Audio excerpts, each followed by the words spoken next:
ng bayan, maasahan anumang panahon. Magandang oras po sa ating lahat. Narito ang update sa lagay ng panahon ngayon at sa susunod na 24 oras. Sa kasalukuyan ay umiiral pa rin at nakakaapekto ang southwest monsoon o habagat sa bahagi ng Luzon at western section ng Visayas. Kaya ngayon, asahan ang maulap na kalangitan na may mga kalat-kalat na pag-ulan pagkulog sa Ilocos Region, Zambales at Bataan. Posible ang mga pagbaha at pagguho ng lupa, lalo na kung minsan ay may mga katamtaman hanggang sa malalakas na pagbuhos ng ulan.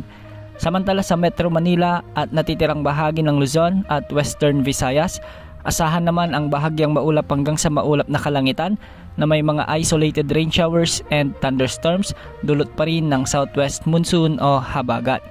At sa natitirang bahagi ng bansa, asahan naman ang bahagyang maulap hanggang sa maulap na kalangitan na may mga kalat-kalat na pag-ulan at pagkilat-pagkulog, dulot naman ito ng umiiral na localized thunderstorms.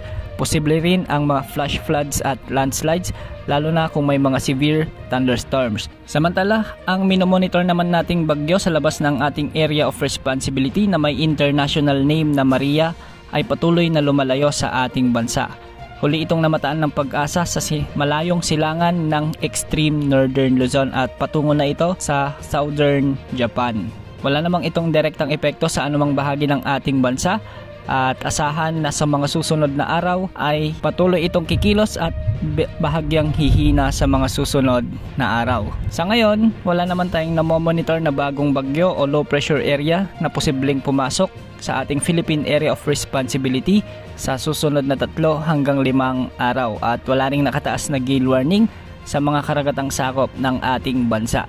Bukas, asahan pa rin ang pag-iral ng southwest monsoon o habagat sa Ilocos Region, Zambales at Bataan at makararanas naman ng maulap na kalangitan bukas ang malaking bahagi ng Metro Manila, natitirang bahagi ng Luzon at Western Visayas. Samantalang pagsapit naman ng hapon at gabi, asahan ang mga localized thunderstorms na siyang posibleng magdala ng mga malalakas na pag-ulan at mga biglaang pagbaha o pagguho ng lupa. Yan ang update sa lagay ng panahon ngayon. Ito po ang weather update ng bayan, maasahan anumang panahon.